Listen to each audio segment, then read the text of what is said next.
GM. Good morrow. Rip I will it. tell you the story. So, Oh, story time already? well, I go down to the club last night, as I often do. I had taken the Lemon Spaces on a road trip, which I always think is fun. I got down to the club. I went into their fridge of hash. They have a little fridge there filled with hash. I looked at the flavors. I picked out what I wanted. I paid for it. I got in the car. I came back uptown. Sat Did you down. pay an ETH? What'd you say? Did you pay an ETH? We won't say what I paid. But No, what? I thought you convinced them to accept ETH as a payment. Oh, I did. The club now takes ETH. So Fuck shout yeah. out. Okay. Big Uh, win. I got home. I opened the box. There was the beautiful jar inside the box. I opened the jar, and it was empty. There was nothing in the jar. I said, "Oh, that's something." I quickly took a picture. I sent it to the club. I said, "Oh, look at what happened." And he sends me back a message. Oh, fire! You know. It Yeah. was like, oh, he says fire. No, but then he was like, "I'll bring it back." So, just thought that was fun last night. So you got some extra steps in. Mm-hmm. Yeah. Well, And you got your hash. no, they were closed. This was late at night. Oh, that sucks. Gotta go, but yeah. Oh, that's painful. You know, you get home, you're like, oh, you're gonna open it, and then it's just nothing in there. It was hilarious. Just I have a empty- story. I have a story that's exact opposite to that in a way. Exact I was- opposite. Now I was that's- very hungover one day. Mhm. The wife was out working. I was Yeah. on the couch, dying, not moving, and I Mhm. thought McDonald's breakfast is where I am going with this day. So I order my Egg McMuffin combo, my coffee, my hash brown on Uber Eats, Mhm. and it shows up, and he hands me what I would have considered to be a relatively large bag. And I thought, okay. So I hobble over to the living room table right behind me there. I open it up, and in it is a coffee, an orange juice, 3 breakfast burritos, an Egg McMuffin, and a McGriddle. Oh, I got somebody else's order. I got fucking loaded up. no money. See, And I sat there and ate it all. And I was in a pile of wrappers and McDonald's garbage by the time my wife got home. and there it is. And Your karma was on point. I wrote on Uber that I didn't get my order properly, and they refunded it. I wouldn't do that to a small business, but McDonald's, I don't feel so bad. And I didn't get my order. I bring back an empty weed jar, and my last 5 raids, my orcas brought back 2 bone shards each raid. 2. Oh, man. Mind you, I need 60 to create my next ally. So everything Really is a coming up. really is a bear market. Mhm. So you're going back after the show to get what's yours? Yeah, Get they made don't whole? open till 4 p.m. So it'll be later. Oh. You got rugged by the weed store. Just go through my Twitter, Canvo. There's a selfie. It's from like 3 years ago. Back when we were young Good. and I was youthful. feeling cute. Thought I might delete. Did not delete. I looked at it. I was like, nope, still cute. Speaking of getting swindled, Yeah. I watched. I told you in the show, but I watched Tinder Swindler. I'm wondering if anybody else watched that. It is sweeping the world by storm. Yeah, and you know what? Honestly, a lot of times when something gets that like hyped on social media and you see it everywhere, I'm like, I never watched Tiger King because everybody was. God. I've heard great things. You still haven't watched? All right, I'll watch No. I'll watch your whatever you just said. If you go watch Tiger King, now. Okay, I could make that deal. I actually heard that like the Minorities Association of America or something like that thanked Tiger King for the lack of diversity in that show. I mean, it's the best. The best memes came out. I will never financially recover from this. I use that all the time in NFT. That was a Holy classic. Yeah, and you need and really a seminal moment at the beginning of the pandemic too. Yes. It was something. It was. I hear they're working on the next one, so looking forward to that. Yeah, Season 2. I guess I'm looking forward to it because I'm gonna watch season 1 now. It's been in a long time coming, I guess. But yeah, I mean, honestly, if you guys haven't watched Tinder Swindler, don't be like upset, or don't be upset. Don't be like turned off by the amount of hype and everybody talking about it. It is pretty fucking wild. They're really good with those true crime docs, Netflix. Yeah. It's just it's a crazy story. And honestly, like I kind of mentioned it to you as well. Like I saw some parallels of like the NFT market of like, you know, because these women, this isn't a spoiler or anything, are getting, you know, taken for like a lot of money by this guy on Tinder. All over Europe and stuff like that, and it was a very hard pill for them to swallow that they were getting scammed, and you know it took them a lot longer than maybe you would think it should to realize. But you know it's hard sometimes. You want to believe something. So it was pretty good watch. Pretty good. Who's that? Larry David. Good. Pretty good. Yeah, Larry did. My friend Rosie was in a play in New York City, and I got to go back. So I was very lucky. I got to go backstage and actually meet Larry David. And I will tell you, nice. And I will tell you that he is exactly like George, like Larry did. It will. I mean, like there is no act going on there. That man is who he is. That Curb Your Enthusiasm is a reality show. Yeah, I was gonna say it's a documentary, bro. Like you don't even know. He did not want to meet us. He was like, "What the fuck?" Like it was beautiful. It was. He's a great guy. He was very nice. He did talk to us, but boy, you could just tell that. He was itching to get out of there. He is him. Yeah, he is who he is. So yeah, very cool stuff. That's hilarious. I love Curb Your Enthusiasm. Always loved Seinfeld.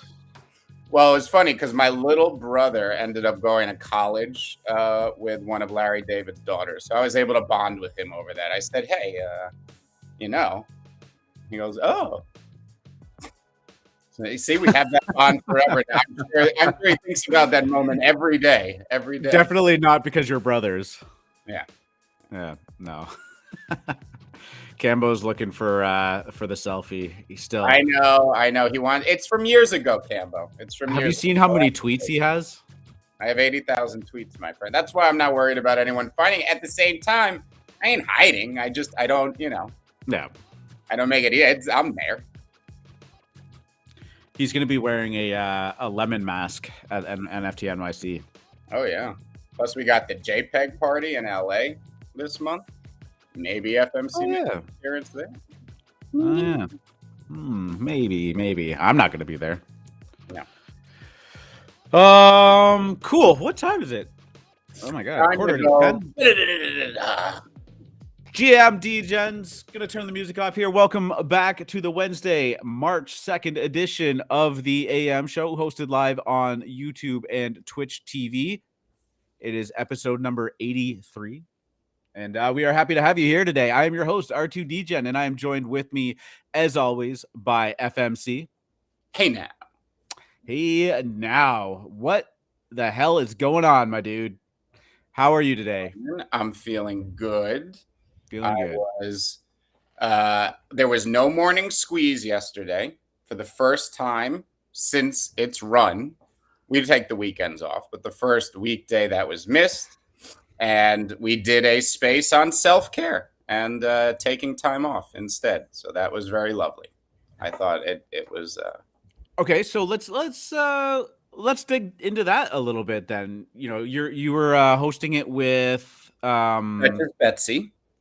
Duchess Betsy. Yep. You're on Twitter. You're supposed to be taking the day off, and instead you host a Twitter about taking days off.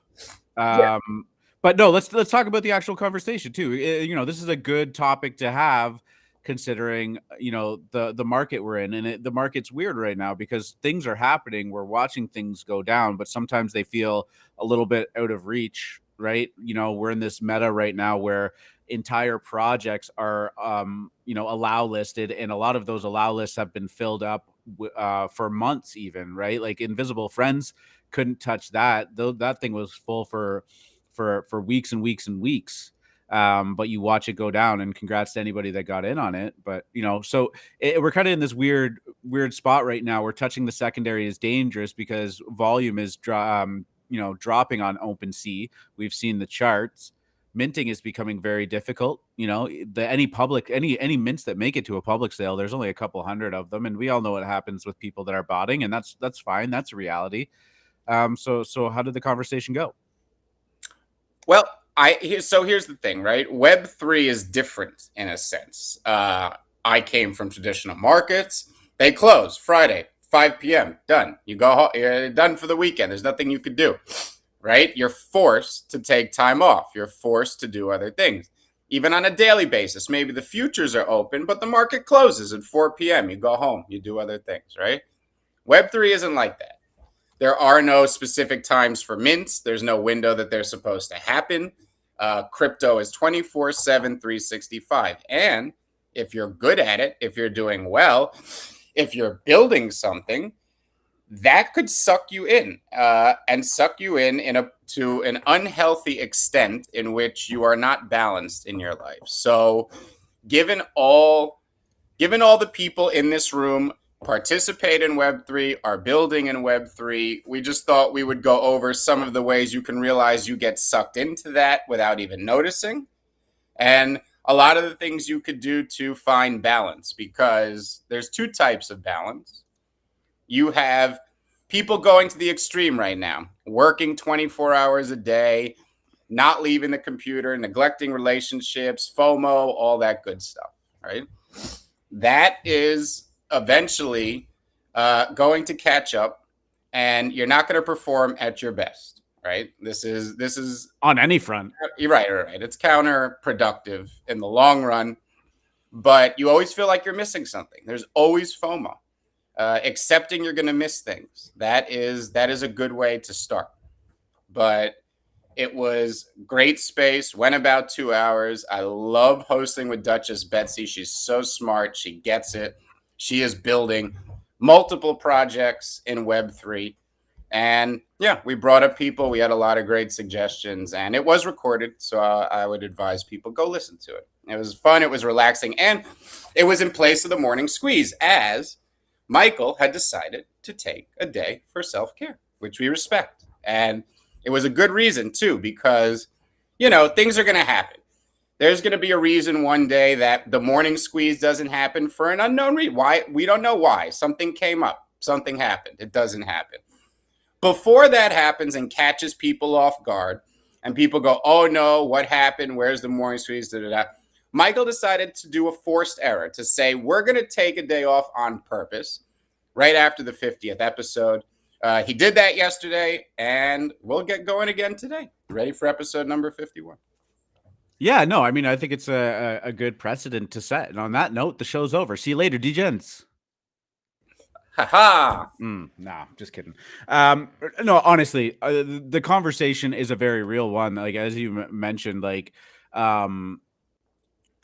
traditional markets, traditional jobs. I mean, there's a big push right now to stop bringing work home. Even stop doing emails at home, stop doing work. Like, it's good to have your personal time. I mean, Web3, it follows you everywhere. It's always active. You have the Discord on your phone, you have Twitter going off, you're waiting for this drop, for that drop. And like you said, it's important to learn to miss things, right?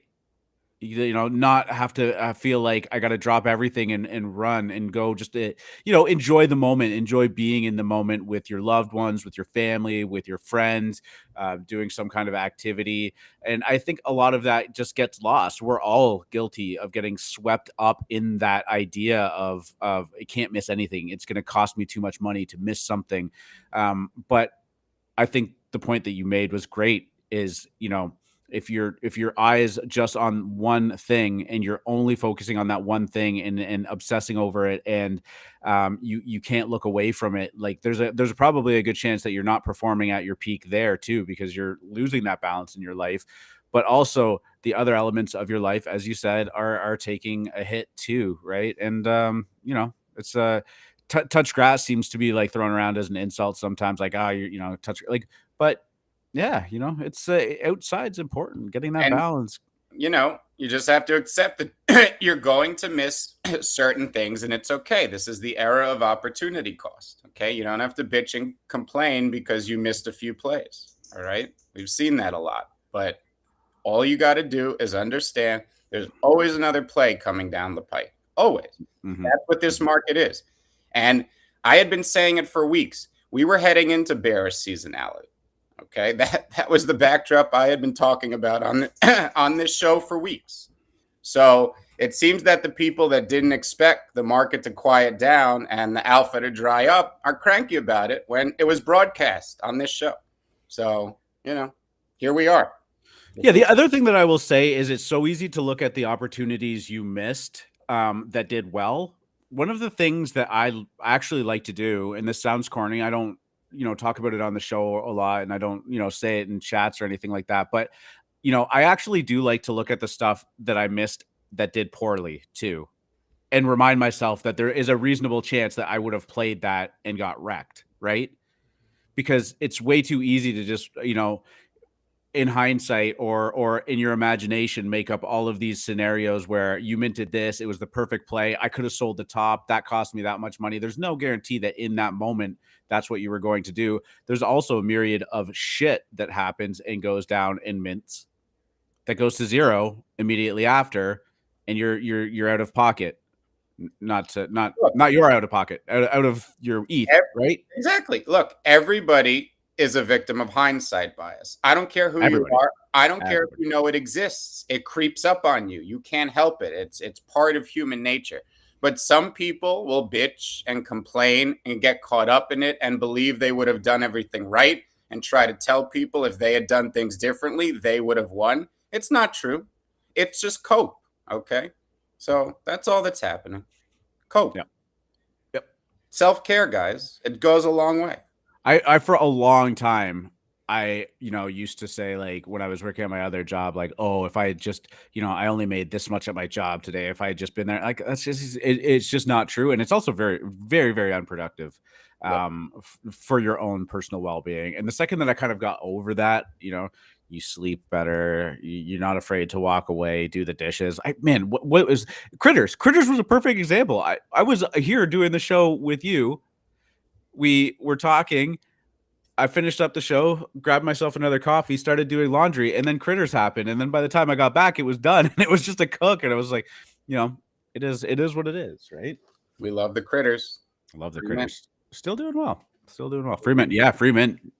I saw actually. I'm gonna watch a video later about all of the top free mints and break that down, because it's actually pretty astounding when you look in hindsight which ones were free. And, well, it's amazing. NFT Worlds, Critters, free mints. They're the hottest talk of the town. Both dropped in the DGen dojo. Funny. People should take advantage of those things.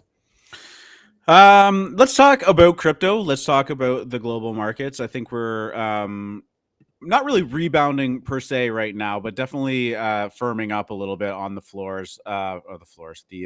the prices of crypto. And I think the S&P market is actually doing somewhat well this morning too, about 22 minutes after the opening bell. Bitcoin is holding steady above 44,000. Definitely had a great run over the last 7 days, particularly in the last 48 hours. The bulk of that has happened.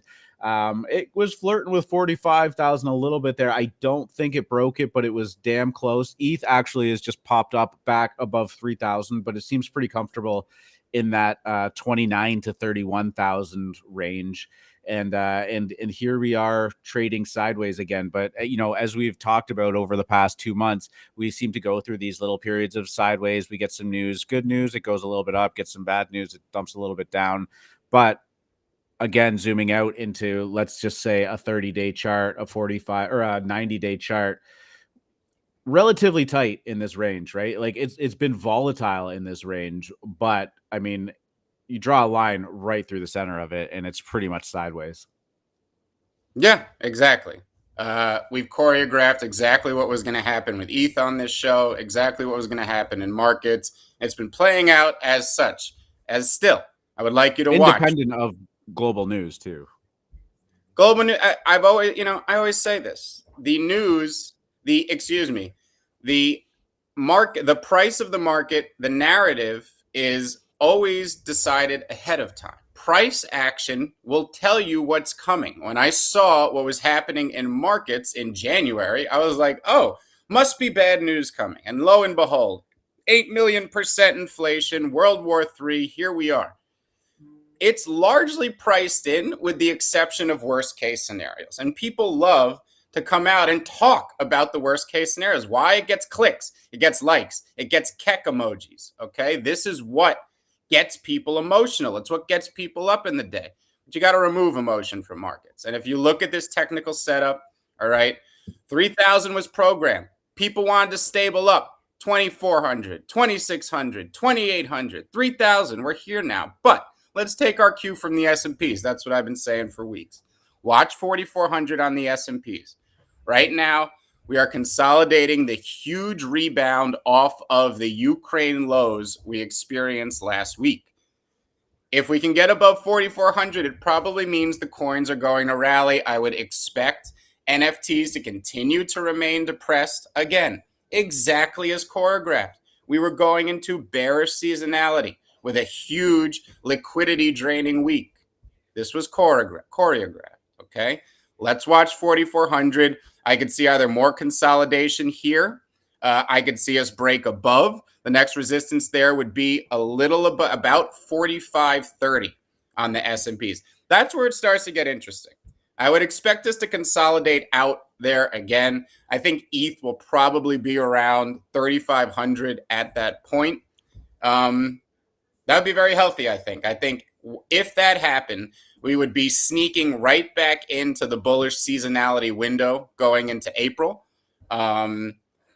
By mid-April, we tend to be out of the woods when it comes to seasonality, and we will be set up for probably a record summer that will make last year look like a child's game. And I say that because this January made last January look like a child's game. And yeah, 100%. Oh, sure. Keep going. Sorry. Well, I was just going to say, and each time the NFT market has gone into a depression for a month or two, it has come back 10 times stronger. And that's going to happen again. And that's why holding is often the best strategy, especially when you're paying 35% VIG off the top for every short-term trade you make. Obviously, you're in different parts of the world. That's not applicable. But for our American audience, it's something to think about. 100%. Yeah. I mean, taxes is eating into every single piece of profit that you make. And sure, you can write off some of your losses, or you can write off your losses, but that's not the goal, right? Like if you don't want to be writing off losses, but this chart's not loading for me, but I just wanted to go back to your initial point about March and April. Typically not overly favorable towards crypto in general. We see it time and time again.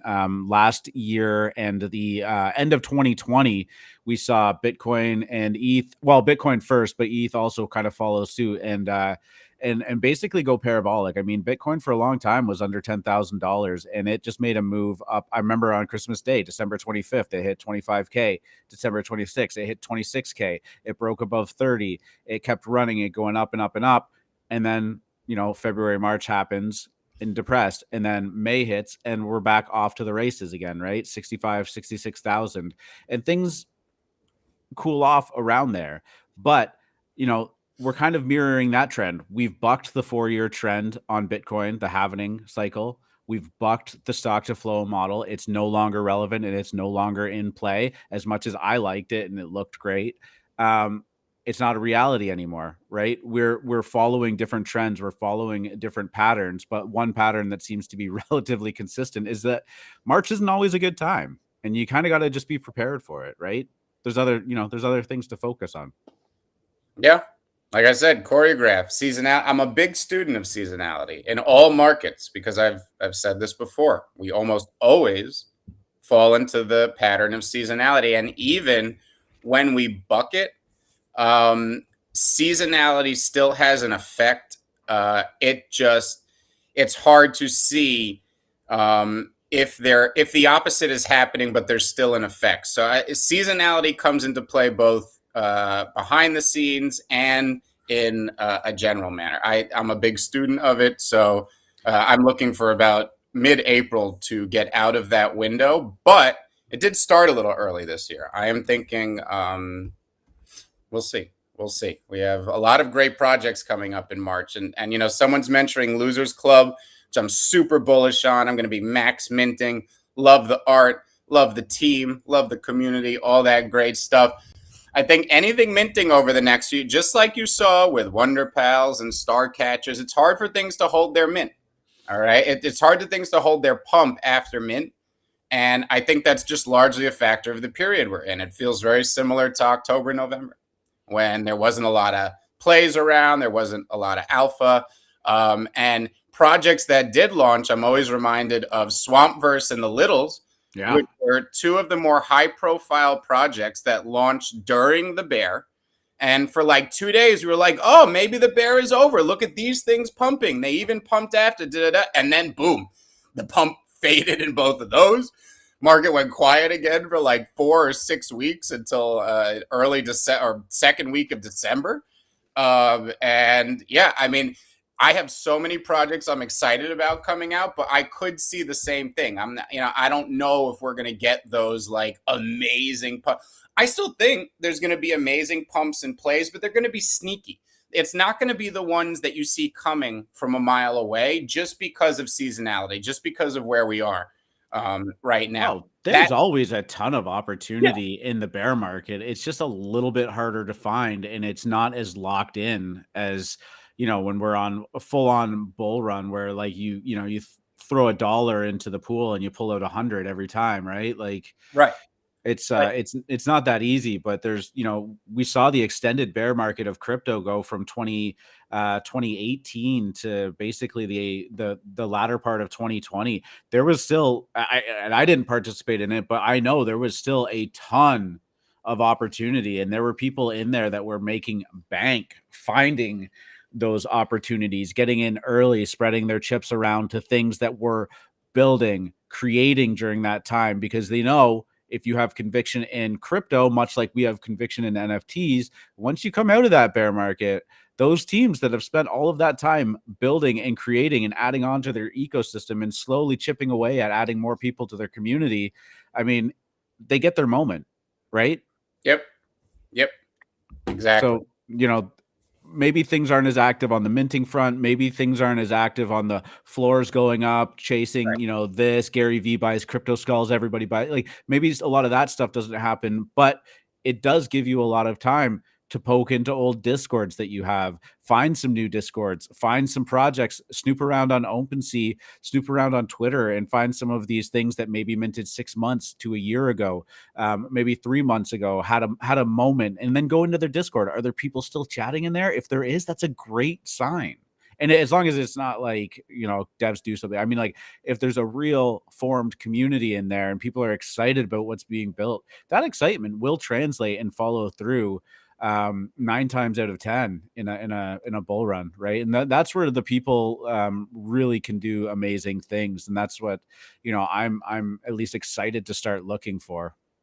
Yeah, exactly. And here was my point too, right? Littles, Swampverse, MFers. These are things I could think of that launched towards that part of the year in the fourth quarter last year, and these all suffered after mint, even though they had those brief pumps. Very much reminds me of Star Catchers, very much reminds me of Wonderpal, all these type of things.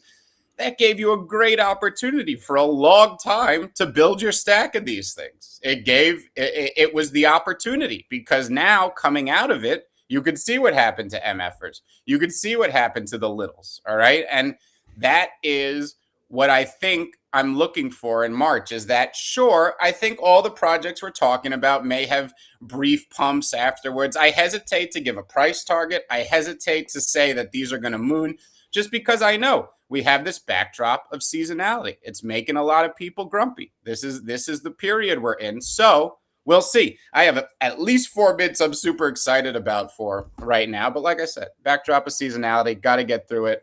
Looking forward to it. Losers Club, Friday. We always get through it. Don't you worry. I did have an article pulled up about Bitcoin decoupling from traditional markets amid Russia-Ukraine conflict.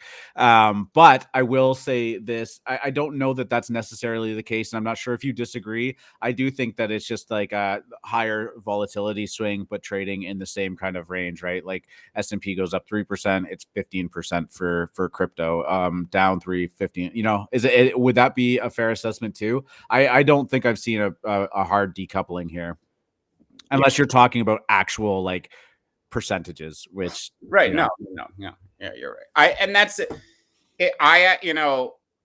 It seemed like crypto even decoupled from traditional markets before they had bounced, but it was very minimal because these are all risk assets, and we still have overarching geopolitical risk right now. Nothing will escape that if it continues to get more aggressive, all that type of thing. So I will be watching again. Cautious optimism, as I like to call it. Things are setting up bullish right now, but when we have that backdrop, you just never know. I'm not an alarmist. I always tell you I'm an optimist. I don't think the worst will happen in relation to these things, but at the same time, it's a risk, and we're in risk assets, so we're on watch right now. Strap in for the wild ride. I pulled this article up. I don't even think we talked about it on the show or on the pre-show, but all things aside, like it's kind of funny. Apparently, Parler is teaming up. Sorry, I'll just read the article title. Parler is trying to attract crypto users to its new marketplace with Trump NFTs. Parler, which markets itself as a free speech alternative to Twitter, is looking to NFTs to broaden its reach and draw more users. And apparently they are just going for it, doing a 10K Trump PFP profile picture. I mean, I don't have much comment on this. I'm not going to dig into the politics of it or what Parler is and all of that stuff. But I got to believe that this thing is going to gain some traction. Yes. Just like Parler, there's obviously a very large alternative voice in this country, and they feel underrepresented by Web 2.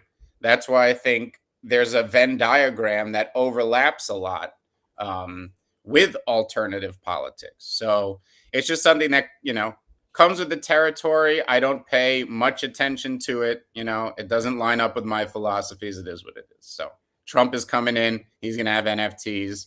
I bet a lot of people want them. I bet, hell, he's probably going to bring a lot of people into NFTs that were never there before. So it is. And that's what I was going to say, right? Like, it could be looking for like a influx. Bitcoin's mooning.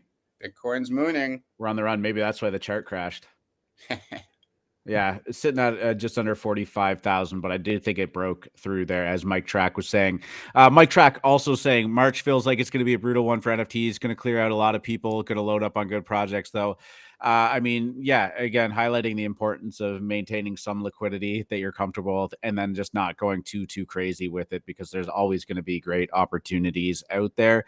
Will it clear some people out? Yeah, I do think so. We see it every time, but I don't think that a short-lived bear market is going to do too much damage in that regard. An extended one, and when I say extended, I mean like a real bear market of like 2 years. I mean that will be a tough one for sure. But I don't think that that's going to happen. I don't think that that's the environment we're in right now. And I was going to say, and this isn't being cocky or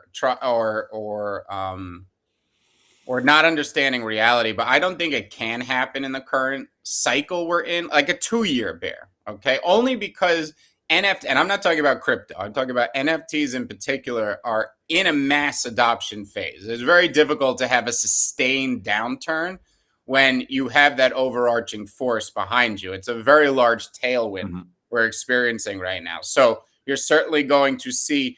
I always hate calling them bear markets, as people say, and I say when the volume leaves. I know it's not as clean a term and it doesn't make a lot of sense, but that's really what you're seeing. It's hard for me to say it's It's hard for me to say it's a bear market when it's the type of action that we see. So. Well, I always like to look at like daily active users too. I don't know why I air quoted that. Daily like active users or participants in the market. Honestly, it needs to be air quoted. It's the most overused goddamn metric on earth, and yeah, it can be, but I mean, I'm just trying to put into perspective the actual size of the NFT market right now, because we're in ground zero of it. We're standing on the street, and it feels like this like massive city. And don't get me wrong, to us it is.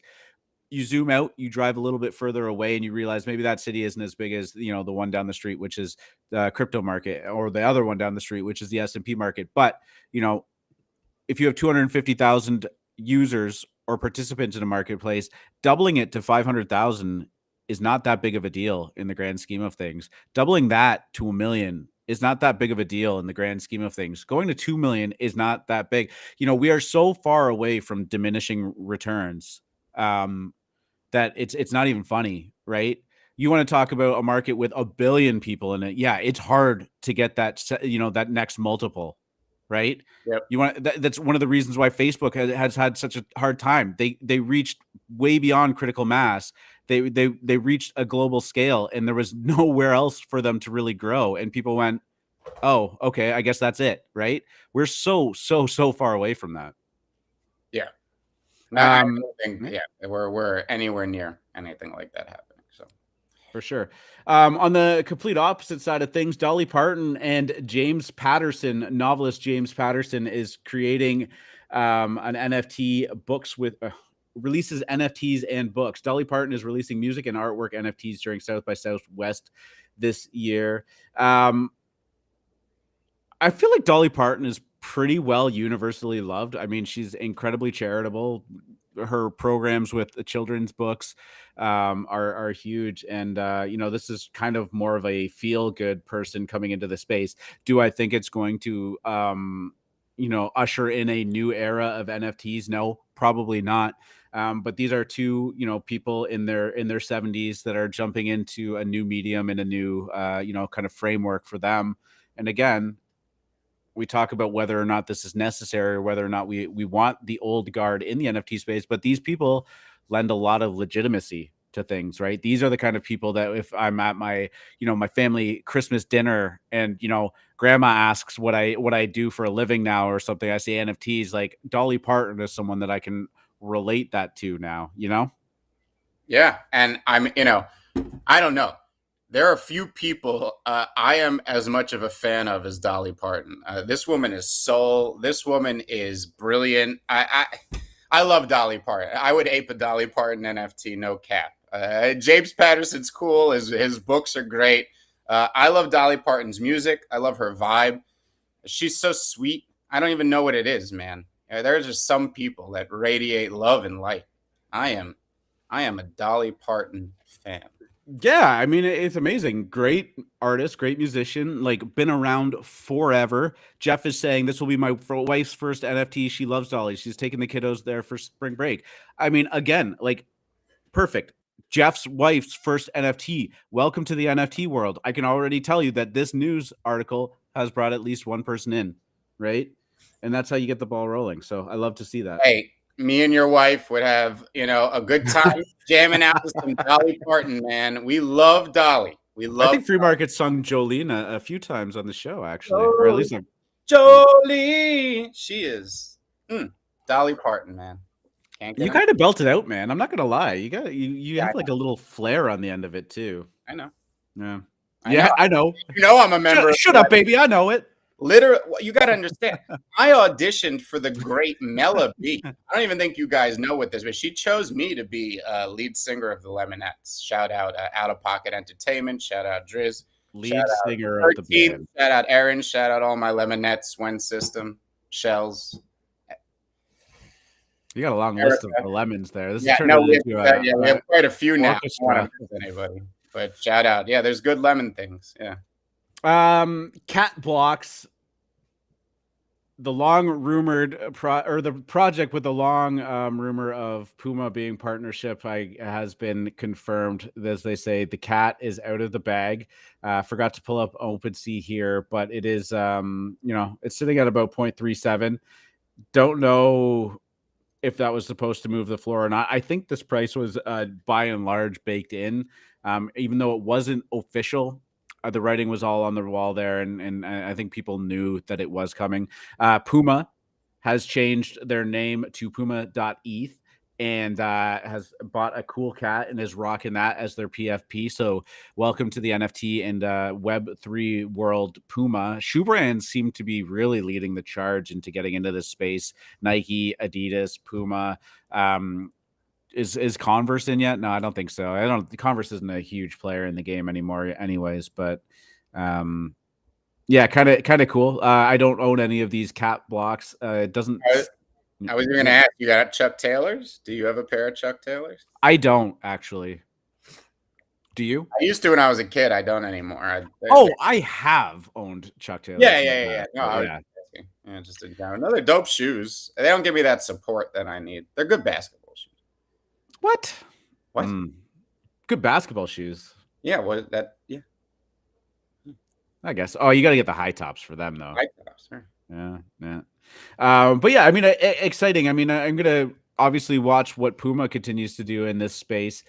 Puma definitely more of like a cult following than a Nike or Adidas, which is definitely like widespread and wide reaching. But again, I mean, I always just see this news as bullish. It gets me excited that these things are happening, particularly with NFTs, because you don't see these partnerships form in crypto very often, but NFTs continue to be the way that draw in big and new and old money. Yes, this is, we had Nike, we had Adidas, and now we got Puma in the mix. They've been buying everything cat related. I remember the first day they Lazy Lions too, right? People realized they bought one cat project, then another cat project. I was like, oh shit, they're buying all the cat projects. Front run. It's on brand, it's apropos. Again, like R2 just said, this is just another sign of the mass adoption I'm talking about. It's why I don't think there's going to be a sustained bear market for a while. As fashion, fashion is largely what society can get away with. All right. I want you to think about that statement. Real fashion is what society can get away with. All right. You go look at these fashion shows. You're pushing the envelope. This is an industry that likes to do things that people don't expect, that shock people, that push us forward in the way we think. Okay, that's what fashion is. It's edgy. All right, they are the first ones dipping their toe into Web3 for a multitude of reasons that all line up with exactly what fashion, what that entire industry and what that business model is about. So Puma, another one goes. I am really waiting on the Louis Vuitton Moet Hennessy announcement to see when that conglomerate starts moving their brands into Web3 in a big way. I'm sure maybe one or two have. It's a very large umbrella. But obviously their largest properties like the one in their name, Louis Vuitton. Well, we saw one of them open up a metaverse. Was it Sandbox or Decentraland? Yes, it was Gucci though. Gucci, yeah. Mm-hmm. Yeah, you said Louis Vuitton, right? Yeah, and again, they are the biggest fashion enterprise in the world. LVMH is one of the largest anything brands in the world. It's a huge conglomerate. They own a lot of brands that that you wouldn't think are under that umbrella. And it's luxury and fashion. I mean, that's their thing. They're luxury goods. So. I didn't realize number one chess player in the world, Magnus Carlsen, is part of Puma too. That's actually a pretty slick jacket he's got on there. That guy's a character, huh? You ever hear him in interviews?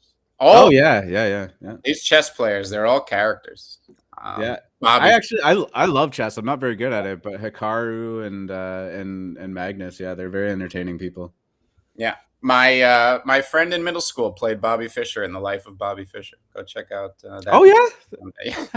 That's pretty cool. Look, man, you are just full of fascinating little tidbits today. Like I don't my know. boyfriend's uncle's cousin's What bus is driver went to it? school with Larry David's uncle. No, Right. No, but just a cool connection. No. no, it is for sure. That's yeah. You know what? I realized that like chess was going to become a big thing again a couple years ago, and like I've Yeah. always kind of just played it online, whatever. It's a good just like mental exercise and you know, a way to kind of keep on top of some brain activity sometimes. But I saw like a YouTube clip of Magnus Carlsen playing online with his boys in the background, kind of just staring, and he's like playing speed chess, just going crazy, and he's just like listening to gangster rap in the back, and I'm like, oh man, chess is kind of cool now. I'm like, that's pretty cool. It's exploded. I mean, it's everywhere. Well, I would say, look at this. Jeff has made a great point that I didn't realize. Yeah, I didn't know this either. Puma is a cult following because of Kendall or Kylie Jenner. I would argue, and we've talked about this, we've played this game a few times, like what celebrity would be the most important coming into NFTs? You know, I don't know, buying an ape or buying a cool cat or something like that. I do think, you know, Kim Kardashian, Kendall Jenner, Kyle Jenner, these would be huge, huge. They just have people, you know, on all ends of the spectrum, young, old, middle-aged, middle of the country, East Coast, like that. The Kardashians intersect everywhere. Like that is, they are arguably the most popular brand in the world when you know take into account all the things they do. So I think that would be a huge one. I'm not saying that Puma getting in has anything to do with it, but the Kardashians are extremely smart. They're extremely tech forward. They're extremely business savvy. I'm sure they've been having the conversation for a long time. They're not just gonna buy an ape and put it as their PFP because they want to do it. They're certainly gonna make fanfare out of it, figure out how to profit from it without obviously, you know, trading and selling the ape, but not that way. I'm just saying they'll likely make a show out of it to help bolster their brand. So we'll see. Well, their profit comes from the marketing component of it too, right? Because exactly. trading a Bored Ape, you know, even if they make a great trade and net like a solid cool 200 grand or something, I mean, that's nothing to these brands. It's not worth the barely worth the time it would take to pay people to analyze these trades or figure it out and all of that stuff in that regard.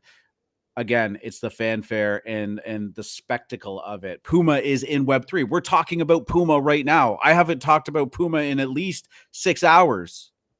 No way. But yeah, I mean, this is why it works. But again, there's now, as Jeff pointed out, Kendall or Kylie Jenner, the Jenners, the Kardashian family.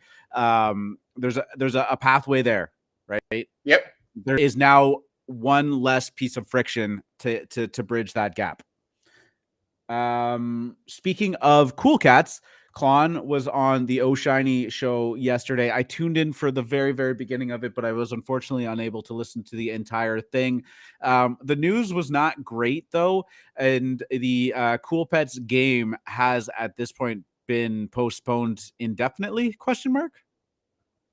Yes, indefinitely. The news, while maybe not what the market wanted to hear, I think did calm some people down as it came from himself. He did explain a few things. I did not see it. I don't want to go over the finer points, quoting him when I wasn't there. But the general gist here, Quiltopia is delayed indefinitely, which means that obviously there were technical issues. We don't know what they were.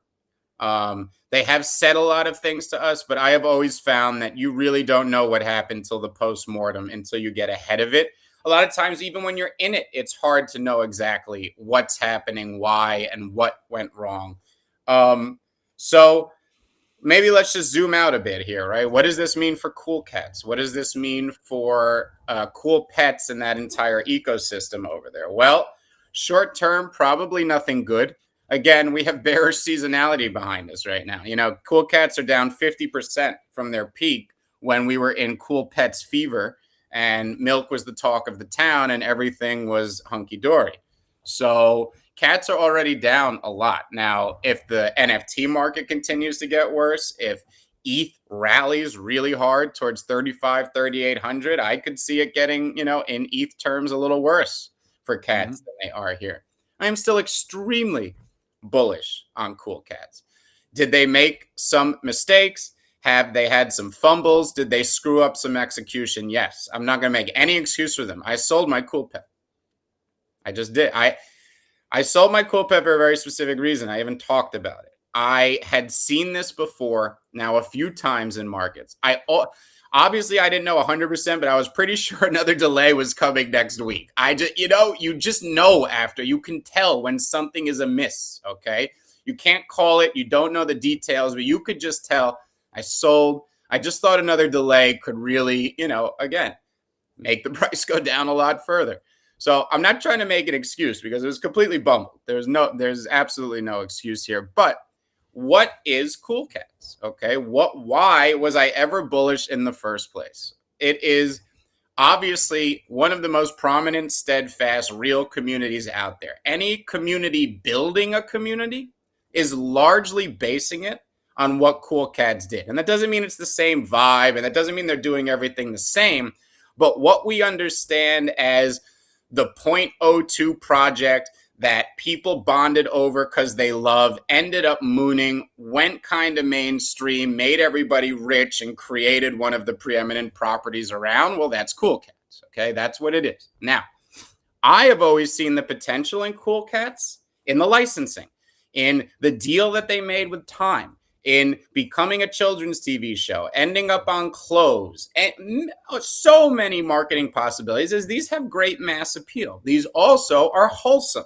We talk about the cute meta, the wholesome meta. I hate those terms often for describing these things, but remember, all celebrities, all people in the public have brands. And it's not saying that one brand is right, wrong, or better than the other, but Cool Cats will be conducive to a lot of people's brands that wouldn't necessarily be conducive with a Bored Ape or one of the other NFTs that are a quote unquote blue chip or very popular. That's always been the potential in Cool Cats for me. I don't think that's gone anywhere.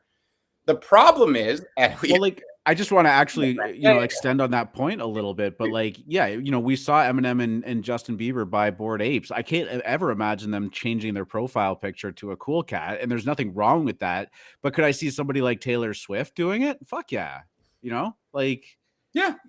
Or as someone that's branding is more in line with Cool Cats. Like, these are still great top tier profile pictures. Sorry, continue. Exactly. So I think that when I zoom out from that view, I'm still very bullish on Cool. I still think this will be the next blue chip. I know everyone is talking about Doodles, and now Doodles is the new next one in line. And it's very hard to disagree. I do think Doodles has that similar mass appeal. I mean, I'll tell you that just as a random example, there's a festival in Maine that I've gone to a few times in the cannabis industry.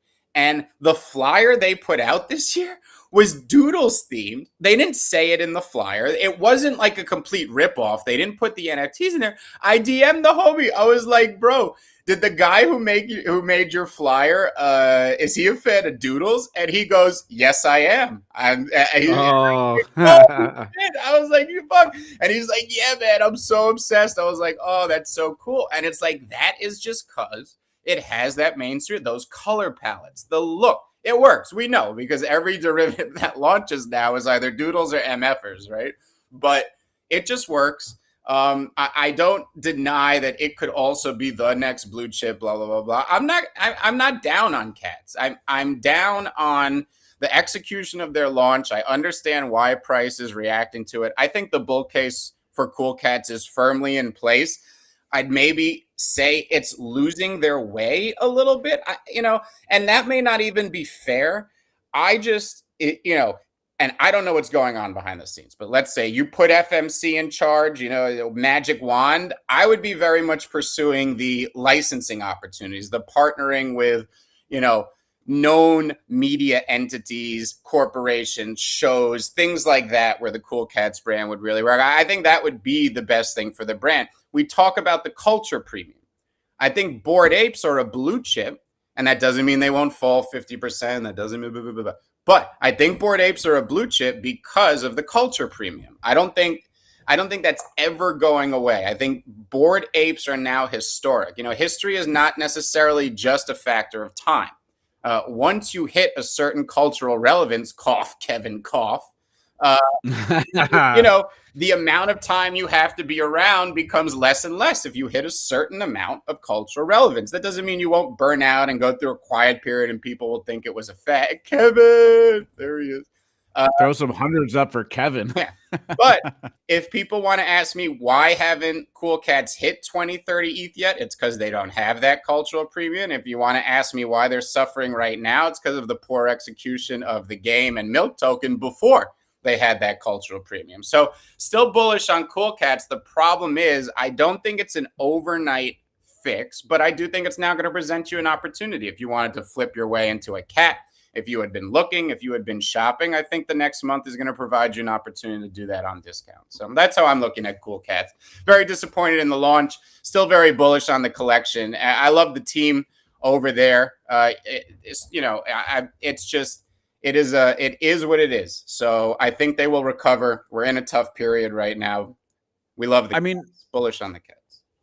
Yeah, I'm still, if I had enough liquidity where I felt comfortable buying one of these, I mean, we would start to be talking about a pretty decent price range again.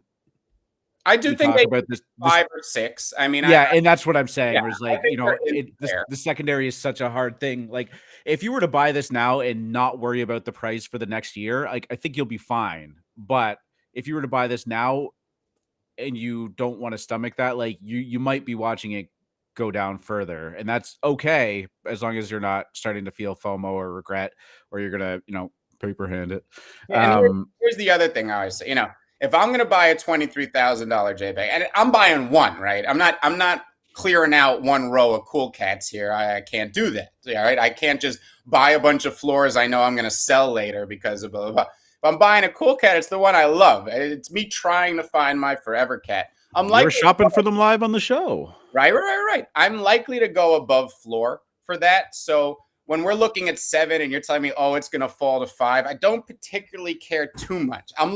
In my mind, it's like, all right, I got to spend 5 to 10 on one of these cats. I want the one I want. And you got to be patient and wait for it, I think, when you're doing that type of thing. Look, when you could buy 6 of them and you're just buy 5 right off the floor, cheapest you possibly can, and then get one you like and move on to Valhalla. Yeah, I mean, to come full circle on this conversation and go back to the conversation you had with Shiny and just kind of, come out and say, look, it's going to be a substantial amount of time before this actually gets off the ground. And again, like, I apologize because I didn't have time to listen to it, but that's the long and short of it. That was probably the best thing they could have done at this point, because every failed expectation, if you say next week, couple days, next week, 24 hours, just a little bit longer, every time you fail to meet that expectation that you've set, the sentiment becomes lower and lower and lower. It's just a reality, right? They finally just come out and said, and I'm actually applauding them. This isn't me talking shit about them. Just come out and said, like, look, we don't know when it's going to be ready. You're just going to have to be patient with it. And it is what it is. Boom. The monkey's off the back now, right? Like, yep. Everybody can breathe easy. Everybody has the appropriate expectation. And that is just, who knows? And that's fine. The price can figure itself out now. Everybody can just make an informed decision about whether they say, now I need to sell. Now I don't want to sell. Now is the time to buy. Everything has just been reset for Cool Cats. And I think that was the best case scenario. Honestly, I felt the same way about Raid Party. It was tough being like 24 hours, just give us 3 days. The game will be done. A couple weeks ago, they finally just said, like, look, we're aiming for March 4th now. We've got a lot of work to do. We're going to get down to it. We're going to communicate about what we're doing daily. And honestly, I haven't thought about Raid Party a whole lot one way or another until like maybe today, just with March 4th kind of coming. And I hope that they hit that, because it'll be rough to watch them not hit that. And I don't think it'll have a great effect on I don't think it'll do anything good for their project. I'm still bullish on it. I haven't sold a single thing of Raid Party, but when they finally just set that realistic expectation of like, fine, it's going to be a couple weeks and this is what it is, what it is. I think everybody felt a sigh of relief.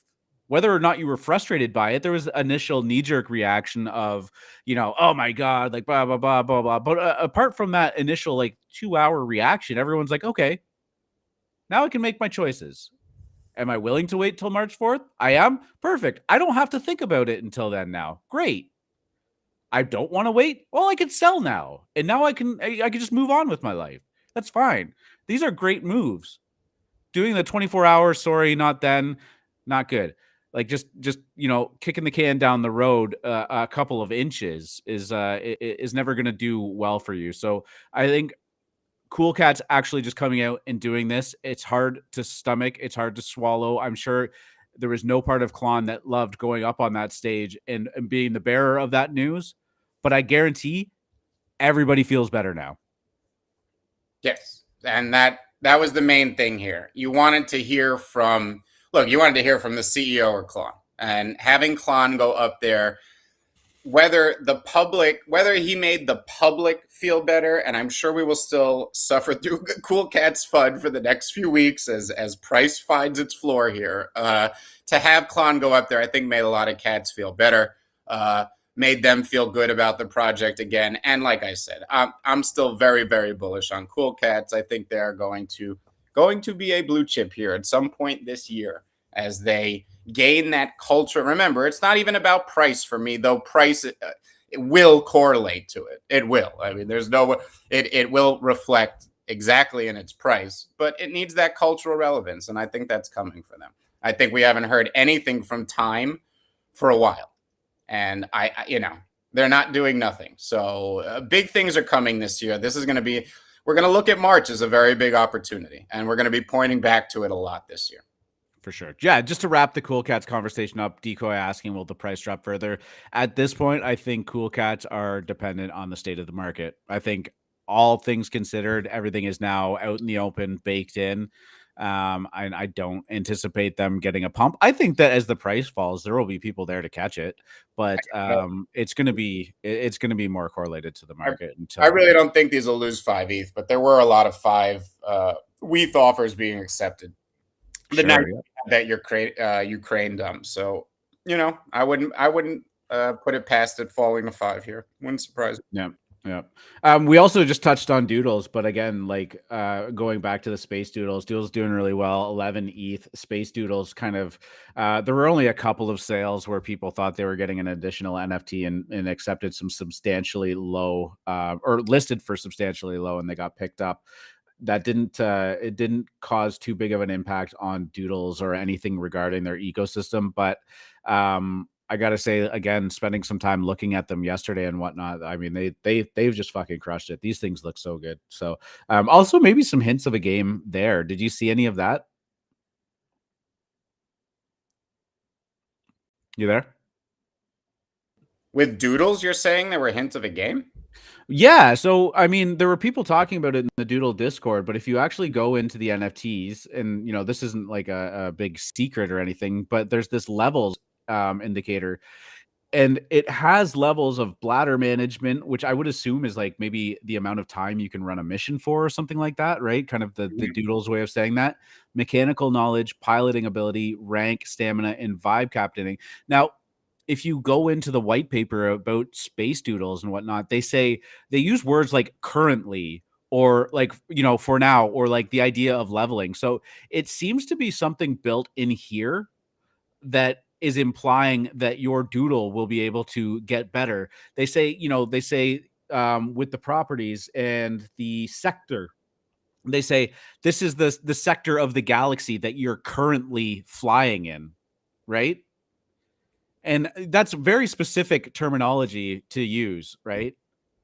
Because it implies that there are other things to come with it. So I'm starting to think now maybe you're going to be able to travel around this galaxy. Maybe you can get to more rare sectors and stuff like that as your abilities increase and whatnot. Now, they haven't explicitly, that I've seen, and I spent some time looking at this yesterday, come out and said it, but it does seem to be built in.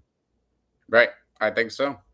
Which is pretty cool. Programmed, my friend. That's what the kids say. Programmed in. Well, I mean, it's literally programmed in. So. But very cool. I just wanted to touch on that because I kind of realized after the show yesterday that was something. Now, I don't own a Doodle, so I can't sit here like, this is what I would have wanted. But I think I would have wanted a more traditional rocket ship than like the shopping cart or the Volkswagen Bug. with a I hand. love them. I love them. I know. You like the weird Yeah. one. Good. I hope you pull a weird one if you get a doodle. Can you? Yeah. This is fucking hilarious to me. I love it. That was pretty good. Now, if you're shopping a doodle, is there a way to see what the spaceship looks like while you're shopping it? You know what? I actually don't know the answer to that. Yeah, that's a good question because that would be a good yeah, there must be a way on the Doodle site that a shopper can see what their potential ship would be, but maybe not. I don't know. Maybe it's not even revealed till you do that first transaction. So maybe the more business-minded Doodle holders out there think to themselves, well, if I leave it unrevealed and there's some rare ships out there, my Doodle may get a premium even if it's a common. You see what I'm saying there? Yeah, no, I totally get it. You know what? I'll do some looking into that Just after. released. What does that mean? Is that really? true? No, I think it's trolling. You trolling We us? just did a full segment on how Cool Cats their project, and then they just drop the bomb. Hold on, let me go look at the. I don't see anything on the Twitter. Today, 10:34 a.m. The tech update has largely changed. They've continued to optimize the back end. Alchemy has provided more details. Luckily, it seems Polygon is functioning. Nonetheless, when we are ready to launch, we will be at the mercy of Polygon. And I feel it makes sense for us to wait a few days after any fixes are announced. So the announcement I'm seeing posted about 5 minutes ago is saying that the problems still exist. They're largely due to the Alchemy RPC and Polygon. And even when they believe they are fixed, they think it will be 2 or 3 days of either testing or something like that before it's up and running. So that was the latest one. I just saw Mike Snyder may have just meant they released an announcement, not that Cool Pets. Oh, Cool Pets released and then pasted the announcement. I got it. Thank you, Mike. I appreciate that. I also want to say that I've seen your messages about Weed Gang. I do have it pulled up on the back end of the show. Sorry, you were about to say something? I think that was it. Yeah, just the Cool Cats announcement, and that's it. They say there's still same problems are still there, indefinite. When they get back up and running and tell you that the technical problems are fixed, it'll be a few days after that the game gets going. So no worry, Mike. No worry. I'm easily confusable, so don't apologize. Yeah. I wake up confused. Last little bit, I guess we're kind of still on news / NFTs, but I just want to say congratulations to you and your co-host of the Lemon Squeeze, Michael, for this announcement that Little Lemons has just put out. I didn't pull it up on the right screen. My apologies. That was very anticlimactic. I thought I was nailing it here. Everyone, welcome our new Little Lemons friend team member, the legend himself, Michael Rippy. Michael Rippy. My apologies. I should have got that sorted out before. Believe me, it was only till like a few days ago that everyone on the screen was like, "Oh, so that's who you people would call him Rip." And look, we affectionately call him the Rippler. He loves that. Sorry, Michael, if you're listening. All good. Michael Rippy is now our Lemon business dev manager. The Morning Squeeze is now an official Spaces for Lemons hosted by Michael, FMC, and Shadow Chasers. So much fun to come. We love the Lemons. It's right over official, right to official. No, it's great. Michael has now become a member of the team. Huge congratulations to them. This is, believe me, if you know Michael, this is huge news. I'm so excited for it. And yeah, Morning Squeeze, we're now official. No longer do we have to say unofficial Lemon Spaces. We are officially, the Morning Squeeze is part of the Little Lemons NFT project. So very excited, very happy. Tune in today, 12 p.m. Eastern, 9 a.m. Pacific. Congratulations to the three of you. Well-deserved. And, sometimes I feel a little bit of jealousy with Michael. You hop off the show here and then you go hang out with Michael. And, sometimes I listen to it and he's such a good host. And I say, what's wrong with me? But you too. You too. Yeah, no, big shout out there. Okay, let's start getting into some of the NFT drops that happened yesterday. We'll look at some of the stuff that was going down today. Things seem quiet, but lots of stuff are happening. Antonyms was something that was brought up yesterday on the show. Seems like there's a little bit of hype around that now. The half of them have been released. The total collection is 8,888. These were I recall correctly, a 0.25 mint. I'm sorry if I got that wrong, but sitting at just under 1 ETH right now. So doing pretty incredible in regards to that. Gotta say, like, 3D is kind of hit or miss for me. It's not always in my wheelhouse, and I don't actively seek them out. But looking at some of the previews, these are, they're kind of cool. They have definitely a unique style with them, and I understand why people are excited and looking at these. Huge following on Twitter as well, but yeah, quite a good cook there. The only thing that I was having a little bit of a hard time. Oh no, I apologize. I forgot that I had found this little infographic that they did. Very hard to read this, actually. The Dutch auction is starting today at 4 p.m. Pacific, so 7 p.m. Eastern time. The Dutch auction is starting at 20% above the floor price. So I'm assuming at this point we're looking at just over 1 ETH, and it's dropping by 0.1 every 10 minutes. I do like that they're pretty aggressively dropping the price, but I am surprised to kind of see a Dutch auction going down in this market. The overall marketplace seems to have rejected them pretty hard.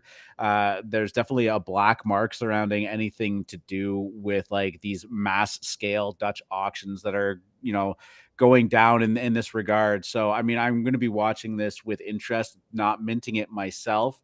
But we'll see if maybe there's some reapproval there for these. Interesting dynamic to just price it 20% above the floor, and we'll see where it kind of mints out. Is that what they look like? That thing there? Well, this is just kind of like in the style of their newsletter. This looks like it's pretty degraded in terms of like. They all look like that. That's the style of them. Model? This is kind of, well, this is the hate promo that they did. Don't love that, but this is like the model that they're doing. Yeah. Cool. This is definitely more of something that's like looking towards like a metaverse play. See one of these running around or whatever. Yeah. No, one of those comes up behind me in an alley.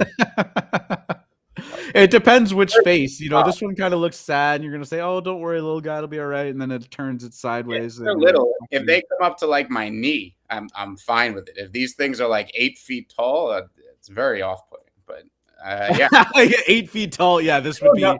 You never, but in the same way, if the lemons are 8 feet tall, I'm going to be fucking scared shitless of them too. After Pixel Lemons were announced, that was the first question I asked our young lemon lord Cenarius. How big are these lemons? This is what I wanted to. Are they real life lemon size? In other words, you could fit one in your hand. Do they come up to like your knee, your waist? Are they human size lemon? I mean, I cannot wait to see these things in the metaverse.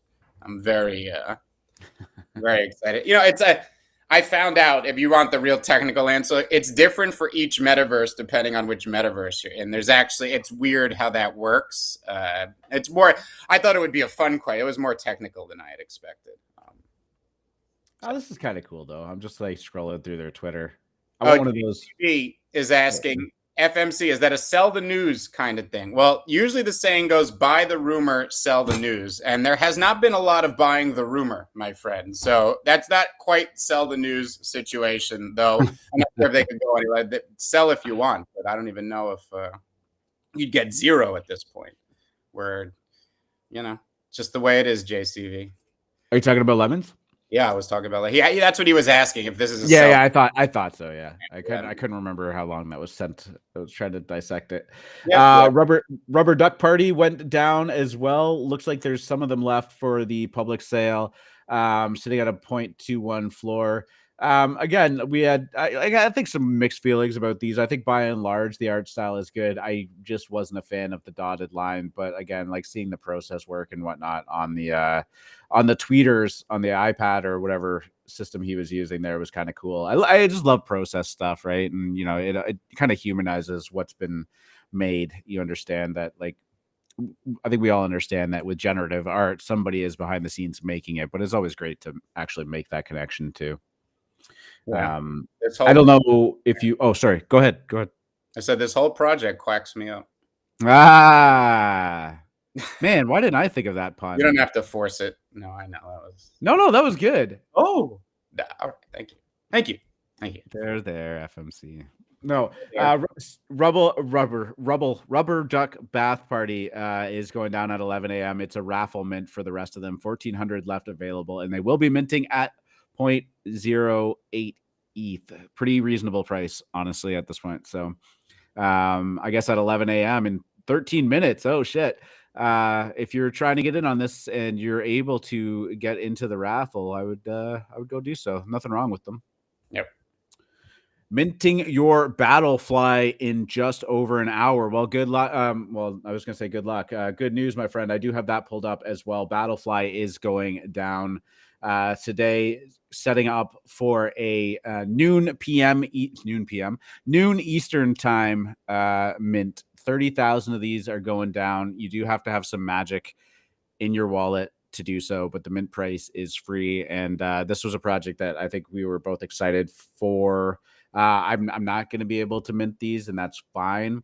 But I've liked everything I've seen from them. Do you have a little bit more info about this project? Well, this was Icon Alpha. Icon yes. Covered this project, brought us some Alalis spots that we were able to give away on the show here, and everyone's super excited about it. And like I said, there are a few people in this room that when they say something, I just listen, whether it's Merlot or Icon or Lucas. These guys just know their shit.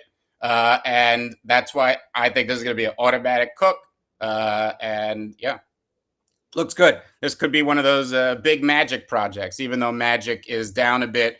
And my swoles, I couldn't trade for a pack of cigarettes right now. It's okay. That's all right. But yeah, this one looks to be a veritable cook. Yeah, I mean, I don't have the chart pulled up, but I actually thought Magic was going through a little bit of a rebound phase. I saw some people getting excited about it in the dojo. I want to say a couple days ago, but at this point, I don't know what time is even anymore. But again, just going back to Battlefly, all of the art that I've seen, all of the stylization, some of the partnerships that they've kind of teased at and whatnot, all look so good.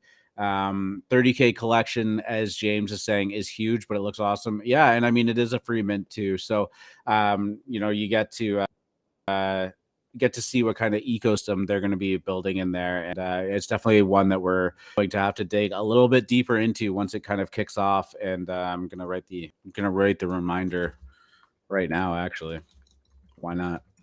But yeah, good luck to everybody that's minting that today as well. I hope it's an absolute cook. Battlefly. Yeah, I mean they pulled this little video up here. Oh, it's 2 minutes. I thought it was a teaser. Art looks great on it though. Dippies. So somebody else mentioned in the show, all over that one as well. Dippies is minting today, and these are looking really good too. You made a great point. This looks like what the Cheech and Chong NFT from a couple weeks ago should have been, but just clean, simple, easy to digest art style. Yeah, what do you know about Dippies? I know that the colorways entice me. The art looks really great, and they're going to be on the Andrew Wang Spaces podcast thing. That never hurts. Soon. That's usually a pretty good sign that something is something to watch. So I started watching it the other day. It like I said, go look at their animations, at the little things they drew on their site. Looks really good. I love them. I'm going to be diving deep into this project. But yeah, yesterday I heard they're going. I had discovered it like a week ago. Yesterday I heard they're going on Andrew Wang, and I was like, oh, this is one to watch. The Dippies. Yeah, I'm just going through this video right now. I'm hoping that there's some art previews or something in there, but can't read that fast. JCV asks, swole for a lemon. Who wins that trade? By far the lemon. Lemons will flip swoles and never look back. It'll be emphatic. Dippies going down. Pre-sale is 1 p.m. Eastern today. They're going down for 0.06. I could see these doing very well on the secondary market too.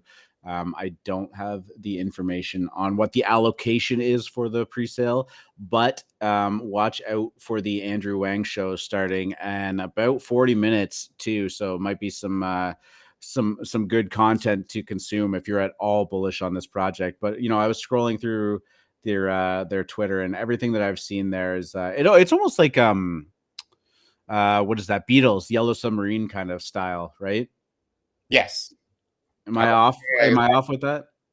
No. I think that's pretty accurate. I think the work here is very good. That's really what it comes down to. So I liked their little, like the picture of their hippy dippy world. Really good. You know what it is? It's like, it feels like the same color palette as Doodles, but it's different. It just has that, like, it's great matching, and they're bright, they're bold, they're fun. That thing. Oh, I like that. Look at that. This is fun. I'm in a vibe right now. Look at me vibe. Oh, the music's good too. Kevin, Shit, what are you doing here, Kevin? When did you show up here, Kevin? I bought a Kevin derivative yesterday, I'll admit it. Oh God, I didn't even talk about the Kevin derivatives. They've been everywhere. I mean, I'm seeing the similarities. I'm seeing the similarities to Doodles in this, but I also think that, like, this is like a very common of that, like, psychedelic, groovy Yellow Submarine style art. Very flat colors, some bright, some not. Very interested to see that go down. This is actually one that, if they're not absolutely cooking on the secondary after the public sale, I might actually grab a couple of these. I like them. This is good. This is good promo material too. Are there board Kevins now, Jonatello? I saw the Kevin MFers yesterday, and the Kevin Punks. I think the Kevin Punks are killing it. Were the ones that really started to moon. But yeah, I think every person in NFTs needs something with Kevin on it.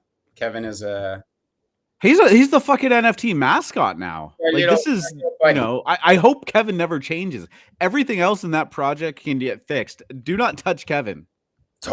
I know. Well, that's just so interesting to me. It's so interesting, like what the calculus is going forward for this, because I just sense 2 rug pulls coming. I just do. The first one was that Dutch auction, and the second one is going to be the second one is going to be when they rug Kevin. Just Kevin's. And then there was Where My Kevins Go, which was like where Kevins go. I'm trying to pull all these up. Kevin Around the World. There was Kevin MFers. There was Kevin Zukis. Kevin, yeah. Pixel Kevins. We said Kevin Wong. Now there's Kevin Wonks. There's Kevin Punks, and now Kevin Wonks. I mean, this is hilarious. We said that it was going to be 48 hours until Kevin derivatives started popping up everywhere, and here we are. Honestly, though, only Kevin. Did you mention that one? The only Kevins. Those are popular too.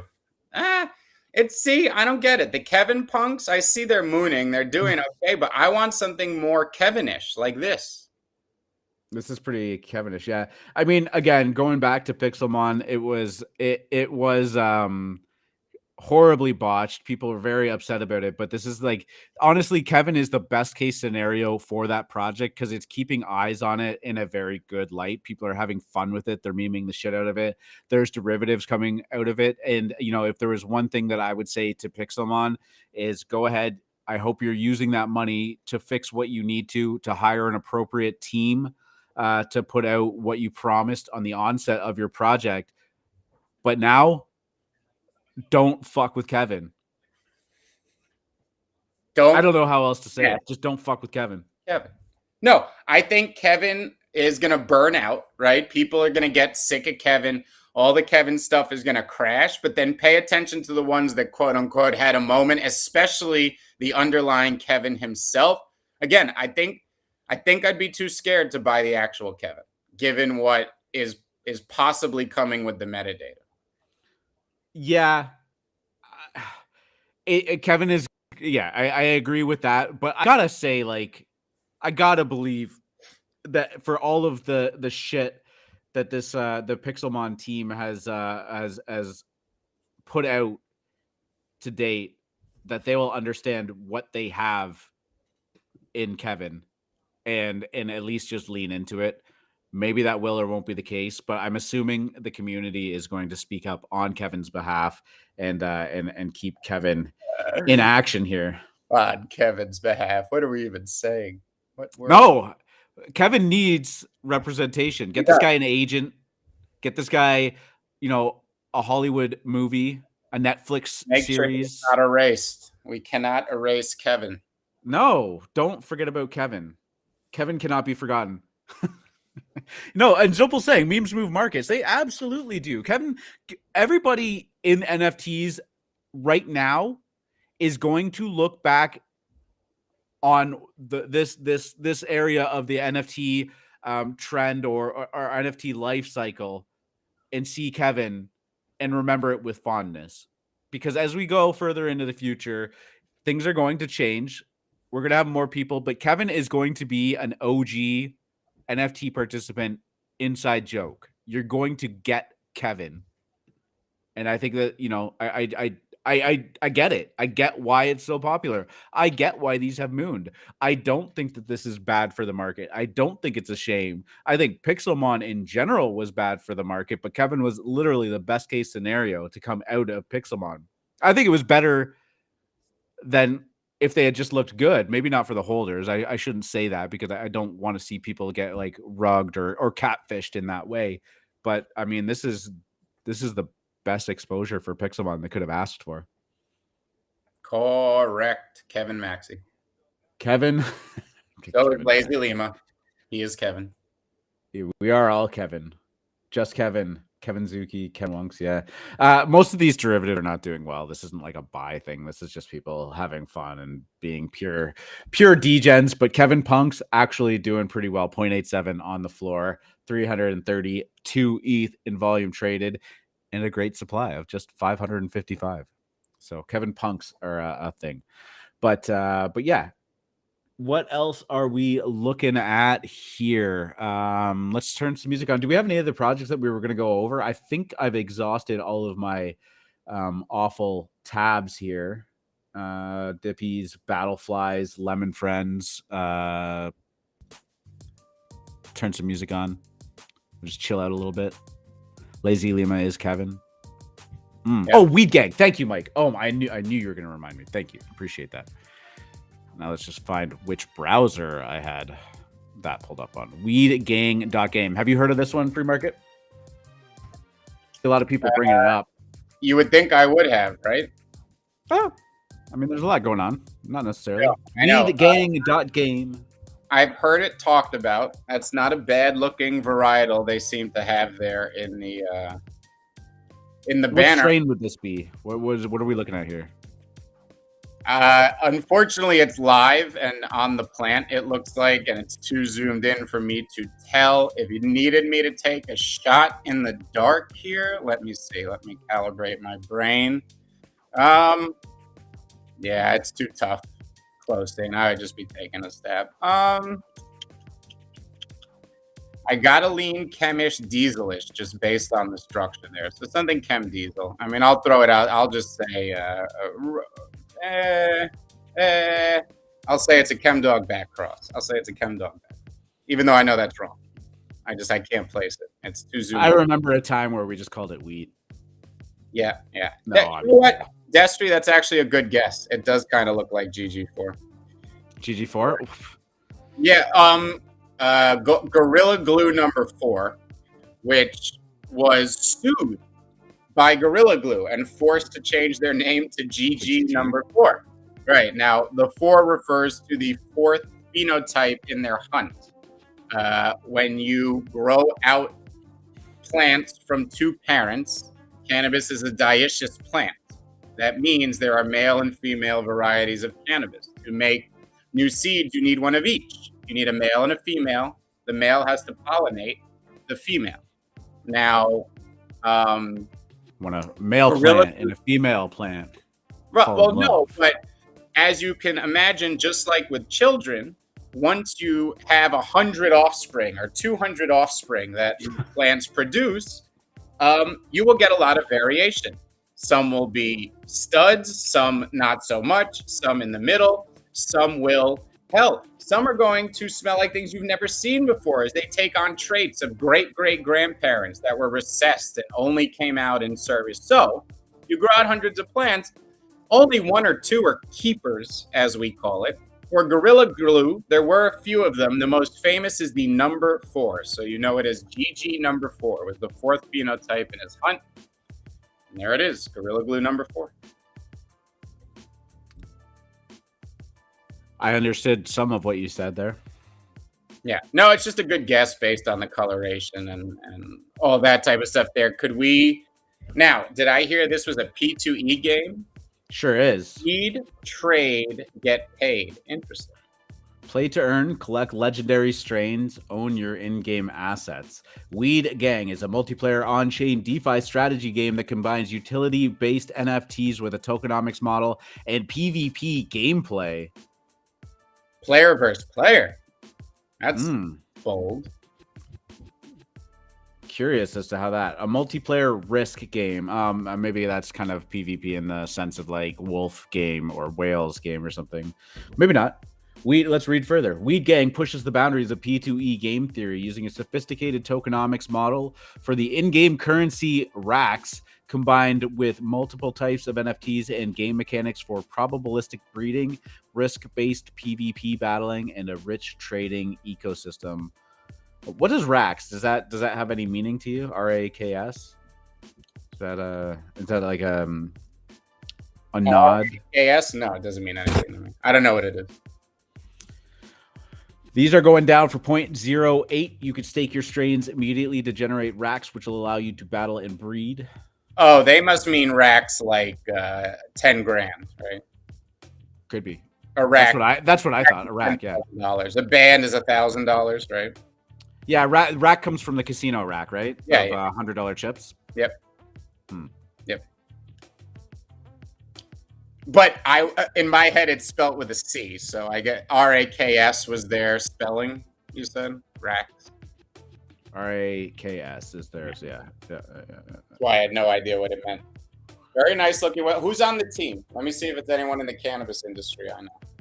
We have Shaffin Diamond, Ryan Wilson, Security and DevOps, Calvin Morrow, and Dan Sutton, Community Instigator. What kind of name is that? What, Dan Sutton? Community Instigator. What in the... Yeah. I don't know, yeah. Maybe it's just, instigate some community. Oh, look at that, R2. The founder is Canadian and appears to have a massive weed farm. Can we get an IRL interview? I'm in. Oh yeah, Mike is saying that. Appears to have a massive weed farm. I love when we say things like that. He appears to have a massive weed farm. I like all the visuals. It seems very niche and nerdy to me. But no, maybe they've simplified it enough. It's interesting.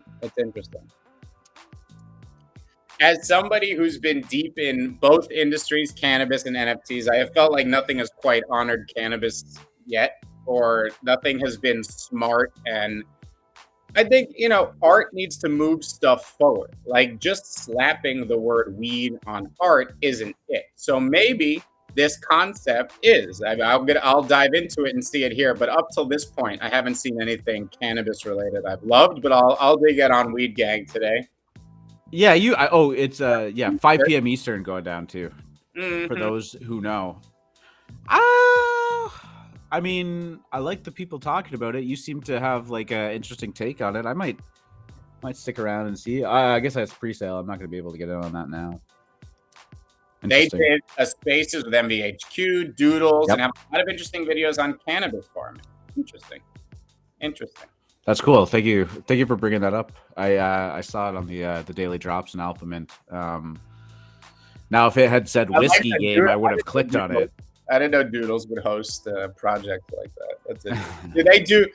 Doodles pretty out there, man. Yeah, I know. Doodles, I love it because they're like, you think they're like these elite. There's certain projects that aren't going to fucking host Weed Gang in their whatever, right? Like, I won't name them, but there are certain wholesome projects that wouldn't host something like Weed Gang. Cool Cats? Excuse me. Excuse me. I don't even know what that is. Yes, I guess it was a Spaces on Twitter, but I'm wondering if it was in their Discord, Doodles. I guess not. I got to start listening to those Doodle Spaces. The thing is, they're always competing against us. That's why. You have a Spaces coming up today with Maz, I believe, right? We do.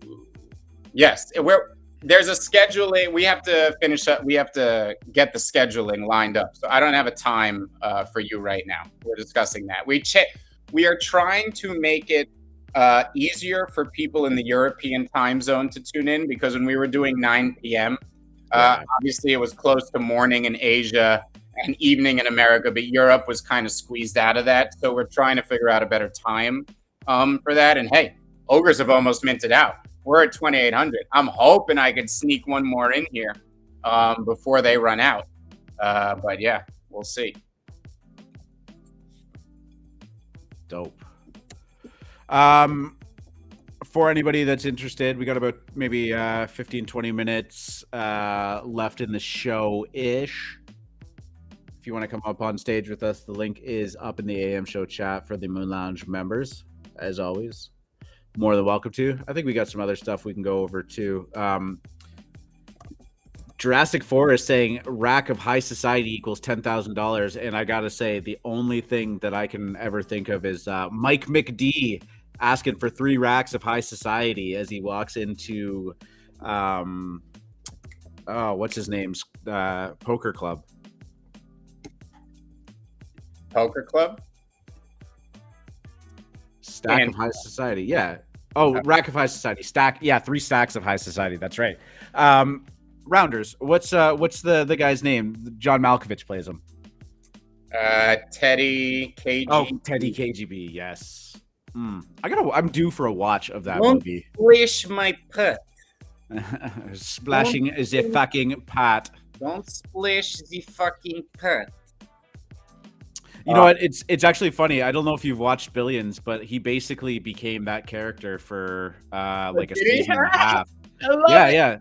It wasn't his name in it. I know. But he plays like a Russian mob and uses the exact same accent, because that show was actually made by the same people who did Rounders, if I recall correctly. Yeah. Well, no, look, that's that's John Malkovich doing a Russian accent. I wouldn't expect it to be too different, and I'm here for it anytime he does it. I love John Malkovich. Very beloved, in its almost ridiculous nature, but he rocked it well, and the movie was better off for it. If you guys haven't seen Rounders, I mean, you got to check it out. Yep, Rounders, classic.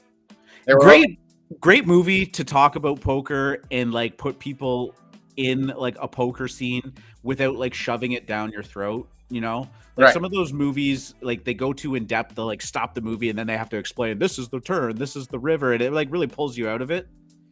But look, that one was good. This is Aaron Sorkin. All right, the backdrop here is poker, but this guy's a master. It was really a story. This was a story about characters. I think all good movies are stories about characters. That's why character development is so important. It almost doesn't matter what the backdrop is. We are looking at human experience. Movies have a central conflict. How do those humans react? And it was masterful. And it both respected and honored poker. I mean, they had Howard Lederer on as a consultant during that movie.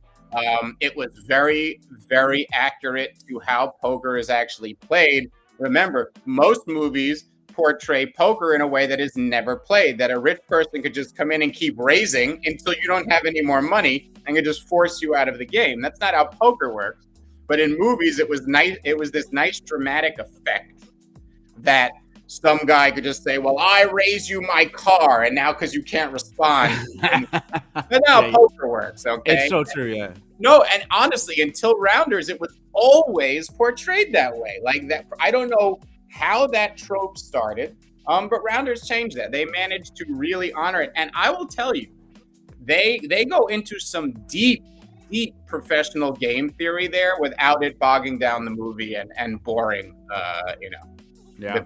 the people watching. So I gotta say two things. Kanish is absolutely like the epitome of like the hardened poker vet. Like you oh can my god, find a handful of Kanishes at any poker club or casino that you go to. Played so well, and the initial hand, that bad beat on the river. Like most of the time, that's such a like a cheesy trope of like this like ridiculous straight flush beat by a royal flush, pulls four of a kind, and then it's beat by like, you know, a one. Like that hand was such a real hand, and I felt my heart sink. And it wasn't because it was ridiculous, because I've been there when you're watching that and you're like, I've got it, I've got the nuts, this is my chance. yeah. And like you just get fucking slammed down. It hurts. You It don't know. hurts so much, and my heart sank the first time I saw that. It's so true. It's so true. It's very hard to not make it contrived, because we always say that's why live poker was so interesting. Because if you had seen the things that happened in live poker and someone Oh, made yeah. a movie about it, Oh, you yeah. wouldn't believe, you'd be like, "Oh, that's not believable." You would think it was contrived. They always say fact is much stranger than fiction. Okay, when you create fiction, it has to surprise people. They have to think it's both realistic and unexpected.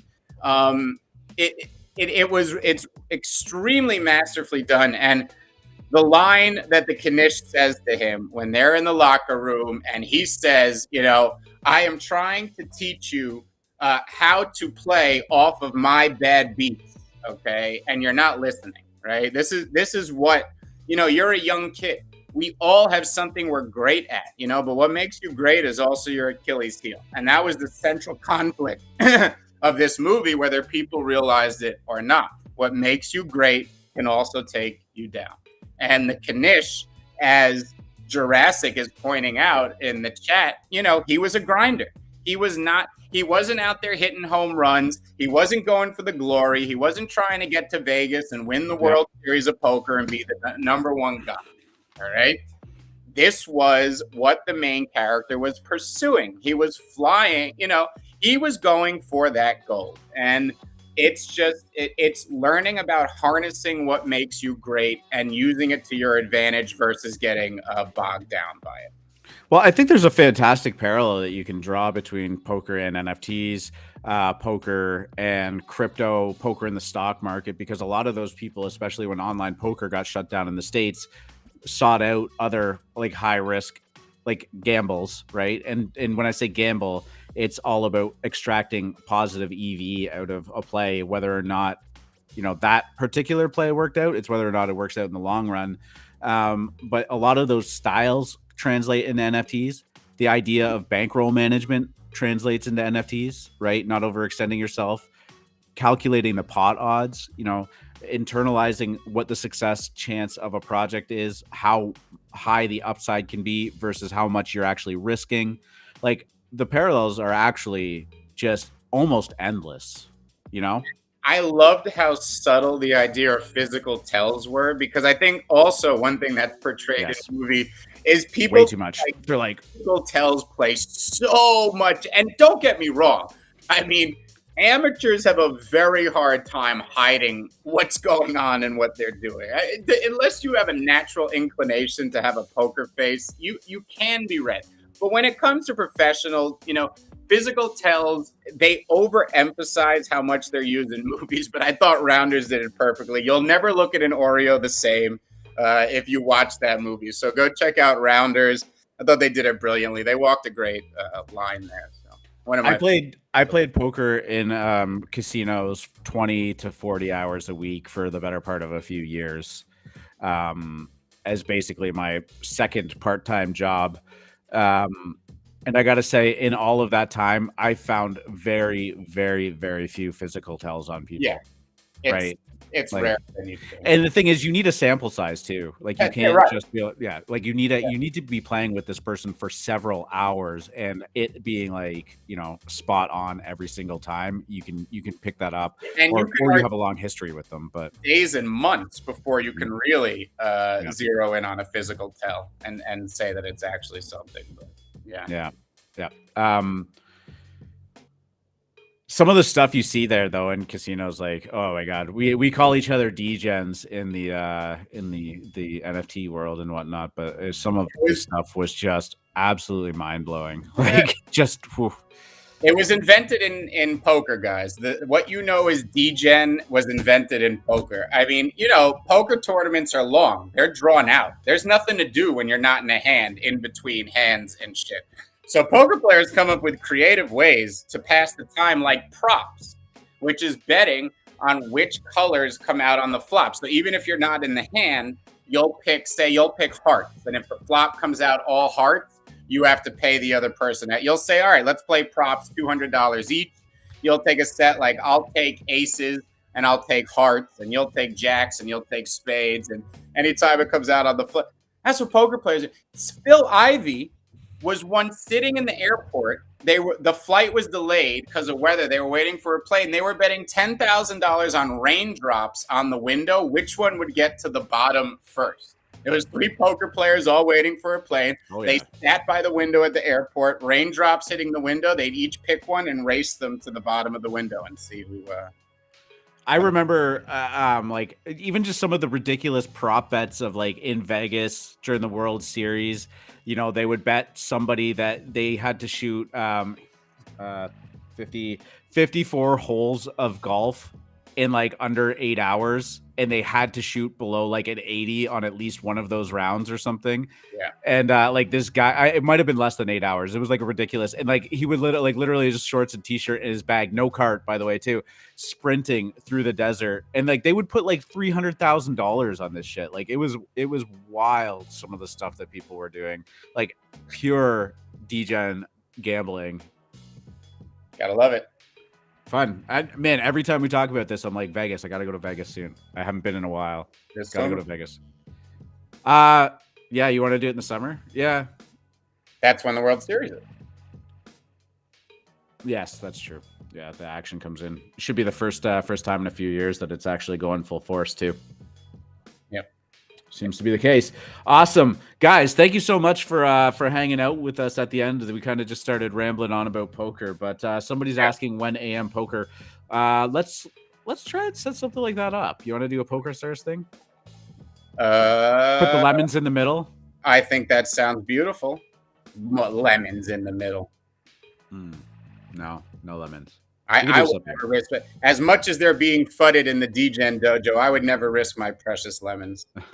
It doesn't matter. No, let's do it. We'll figure out something. What is it? Poker Stars has a home game feature where you can do private invites and set it all up in that regard. Yeah. It's super fun. We should do it for AM. Let's do it. Yeah, you know what? Let's wrap the show up. We'll hop on a quick call, try and bang out a schedule for that, and announce it coming up. Boom. I think we could do that. Guys, thank you so much for tuning in. If any of you tuned in late, as always, the entire show is going to be up on YouTube and Spotify for your listening or viewing pleasure. We talked a lot about the macro markets going in. Again, looks like we could be maybe seeing an uptick. But again, we are headed into March, which is notoriously rough for cryptos and maybe by extension NFTs. We talked about Dolly Parton releasing a NFT. We talked about CatBlox's partnership with Puma entering the space. Interesting discussion ensued from that, and it's always very exciting to see brands like that jump in. Cool Cats announced that the game is going to be postponed indefinitely, and when I say indefinitely, I just mean when it's ready, it'll be ready. They're not setting any more expectations about when that will be, and it could be sooner, it could be later. It seems like they're at the mercy of a couple of other factors as well. But yeah, great discussion about that and where they're going. Talked about Doodles a little bit. The spaceship or the space Doodles maybe has a game attached to it. Antonym dropped, doing very well. Public sale is coming up. Rubber Ducks, thank you to Jonatello, who mentioned they just sold out. Floor has taken a little bit of a slide since then, 0.17 last time I checked it out. Dippies, we talked about Battlefly. Congratulations to FMC and his co-host Michael Rippey for making it on as an official Lemon Spaces. Awesome stuff.